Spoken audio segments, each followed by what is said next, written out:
Isang mapagpalang araw sa ating lahat, mga kaibigan, mga kasamang kamanggagawa ng Diyos, leaders ng iba't ibang mga simbahan, at mga kapatid kay Kristo. Isang mapagpalang araw sa ating lahat. Ngayong linggo, ang tinatawag po nating Holy Week o Mahal na Araw o Semana Santa. Taon-taon, tayo po'y gumugunita o maalala sa isang dakilang ginawa ng ating Panginoong Yesus, ang pagpapako sa krus.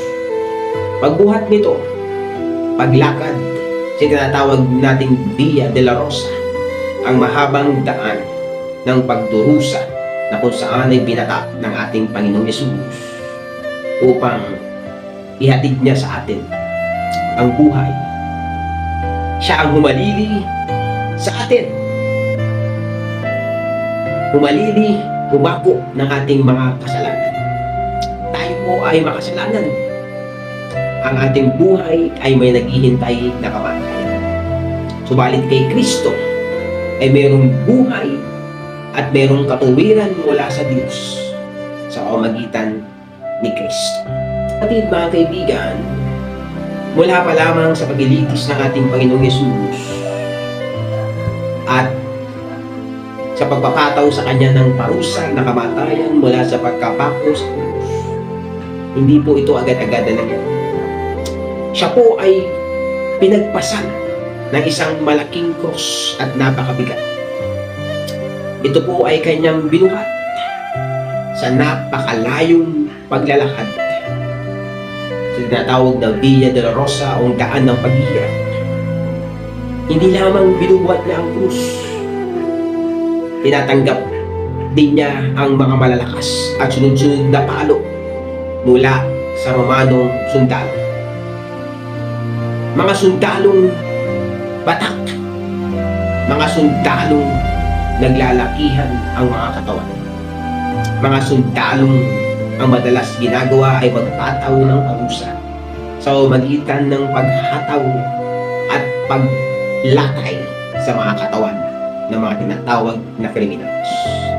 At ang ating Panginoong Yesus sa oras na yun ay tumanggap ng sunod-sunod na palo at latay. At sa bawat pagpalo na kanyang tinatanggap ay ang pagbaon na tinatawag na simak sa uri ng bakal na nakakabit sa dulo ng panglatigo. At sa bawat hataw at latay na kanyang tinatanggap, kasabay nito ang pagbaon ng bakal na ito ay ang pagtalsik ng kanyang dugo at mga balat na siyang nakukuha ng panglatay at panghataw na ito.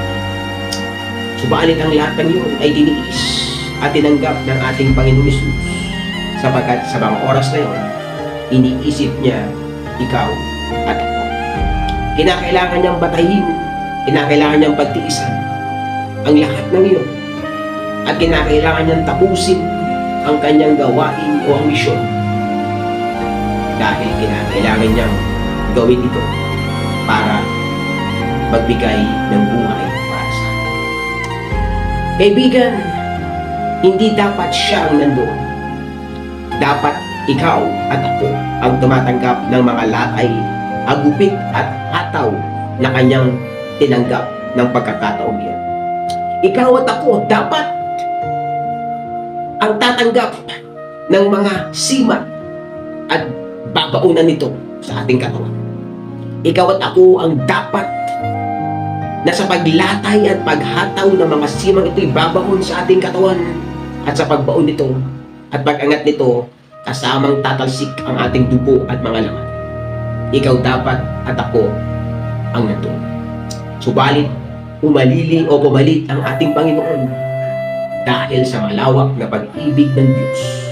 At kinakailangan niya itong gawin at tapusin, sapagkat ang bunga at resulta nito ay buhay na walang hanggan para sa iyo at para sa akin. At nating maintindihan at mapagtanto na ang ginawa na ito ng ating Panginoong Yesus ay nagresulta ng napakalawak na benepisyo para sa atin. Na ang kanyang kamatayan sa cross, alam niyo po, ang ating Panginoon ay tumagal lamang ng 6 na oras na nakabayubay sa krus. Kasama pa nito ang pag-aalipusta sa Kanya ng napakaraming tao. Dahil sa kamatayan na iyon, sa pagdurusa na iyon ng ating Panginoong Hesus, tinanggap natin ang napakalaking benepisyo.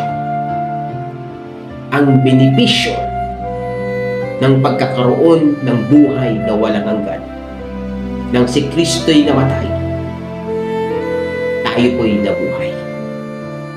Nang si Kristo'y tumanggap ng latay, tayo po ay luminis. Nang si Kristo'y tumanggap ng lahat ng mga kasakit, tayo po ay gumaling. Isaiah chapter 53.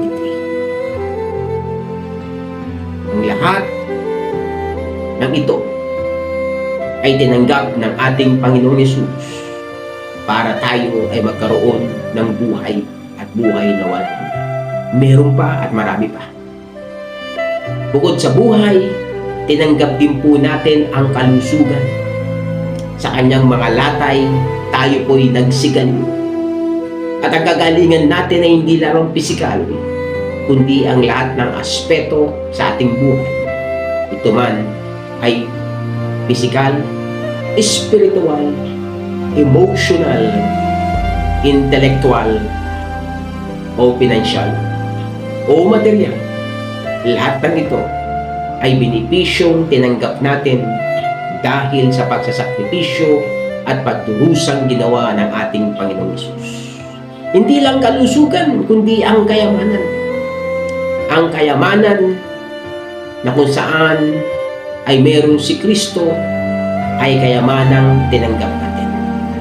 Ang sabi ng Bible, dahil kay Kristo, tayo'y naging tagapagmana ng Diyos at kasamang tagapagmana ni Kristo. Nung si Kristo'y namatay, muling nabuhay at bumalik sa Kanyang tunay na lugar, o yung tinatawag na the death, the burial, and resurrection of Christ. Ang lahat ng ito ay hindi lamang nangyari at naganap kay Kristo, ito'y naganap din sa atin. Pagkakamatay, tayo'y nabuhay. At dahil sa muling pagkabuhay ni Kristo at sa Kanyang pag-upo sa Kanyang trono,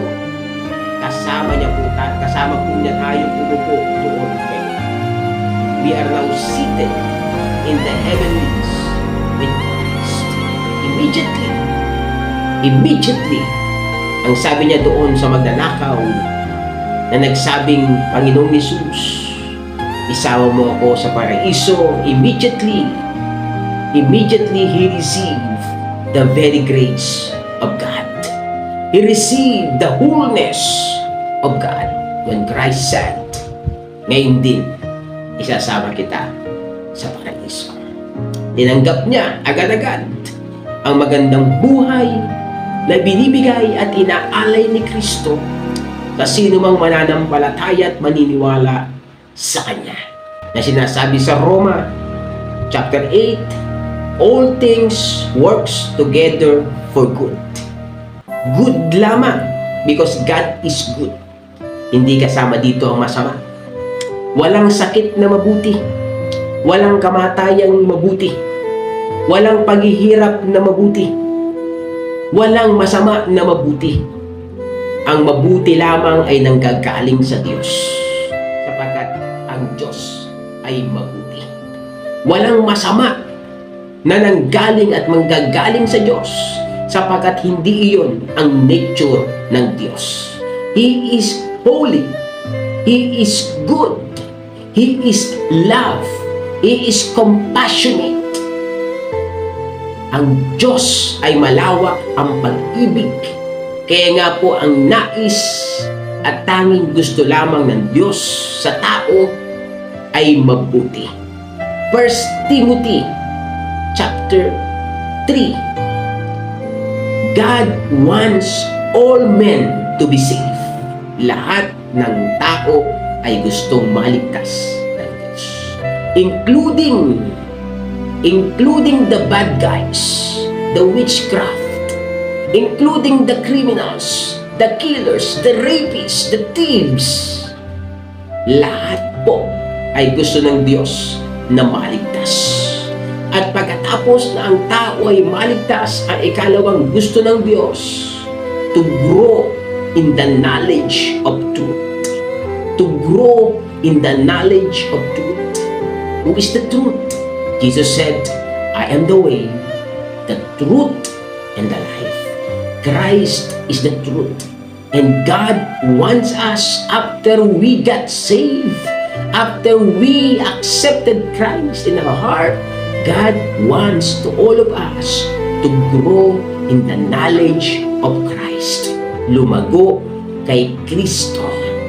Lumago at maging katulad ni Kristo.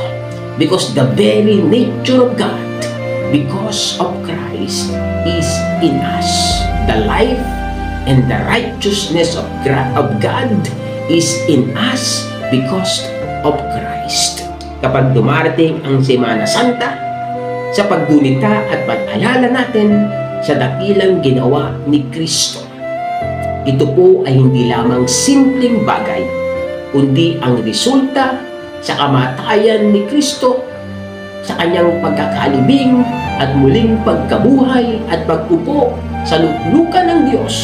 Ang resulta nito sa atin na siyang naniwala at nanampalataya sa Kanya, ang resulta nito ay buhay, magandang buhay, buhay na walang hanggan, kalusugan, kayamanan, kasaganaan, at lahat ng mabubuting bagay ay tatanggapin natin dahil kay Kristo.